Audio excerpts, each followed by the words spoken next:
What's up, everybody? Damon here, and in today's entertainment news, Borderlands bombs, Deadpool and Wolverine does the opposite, and Robert Downey Jr. returns as Iron Man in a Disneyland ride. This is your entertainment fix.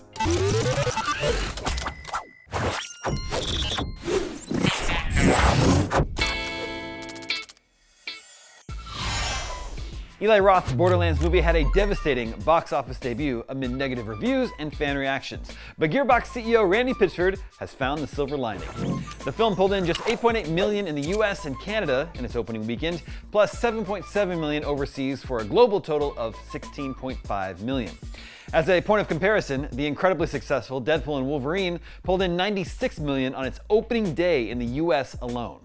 Pitchford worked as an executive producer on the film adaptation of Borderlands and isn't letting the underwhelming critical and commercial response get him down. In fact, he took to Twitter over the weekend to highlight the positive takeaway from all the backlash.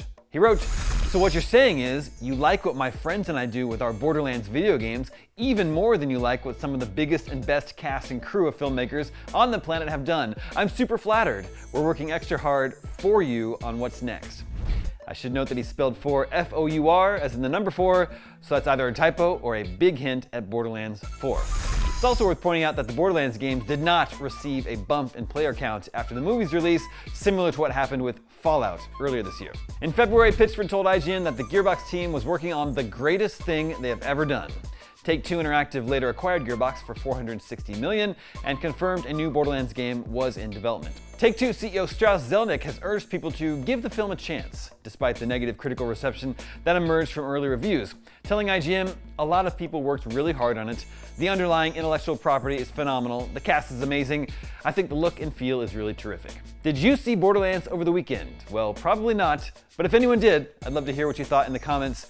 I will not be seeing it. Quality aside, I think a big part of the problem is that peak Borderlands was like 2012. This movie is a decade too late.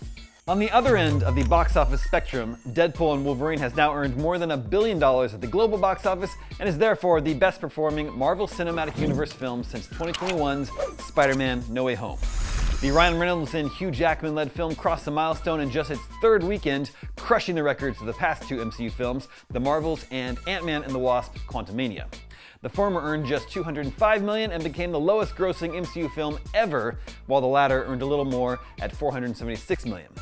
Deadpool and Wolverine has also earned more than Guardians of the Galaxy Volume 3, which ended its campaign at $846 million, and Black Panther: Wakanda Forever, which did $859 million.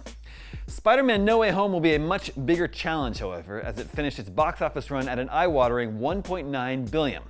Now, Deadpool and Wolverine currently sits at $1.03 billion, and while it is expected to cross the $1.08 billion earned by Joker, and thus become the biggest R-rated movie of all time, it might be too tall in order to climb as high as Spidey. Both films are full of cameos, perhaps adding to the appeal by pulling in several eras of Marvel fans. And finally today, Robert Downey Jr. is returning to the Marvel Cinematic Universe as Dr. Doom, but he'll also return as Tony Stark in an upcoming Disney attraction called Stark Flight Lab.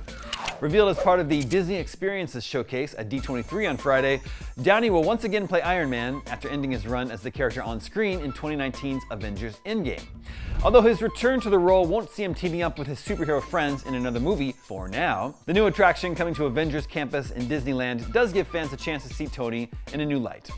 An official description for Stark Flight Lab says, "You're going to sit in two-person pods and deploy to a test station, then a robot arm grabs your pod and starts whirling you around in a simulated flight." Stark Flight Lab currently has no opening date and is only one of 2 Marvel rides landing in Disneyland in the near future. A second attraction, Avengers Infinity Defense, will allow guests to travel to iconic locations from across the Marvel Universe in order to stop a new threat to the multiverse, King Thanos. Disney says construction is scheduled to begin next year. And that is your entertainment fix for Monday, August 12th. Now that you're caught up on the news, watch the new trailer for Moana 2. I'm Damon Hatfield, and for all your entertainment news, stay tuned to IGN.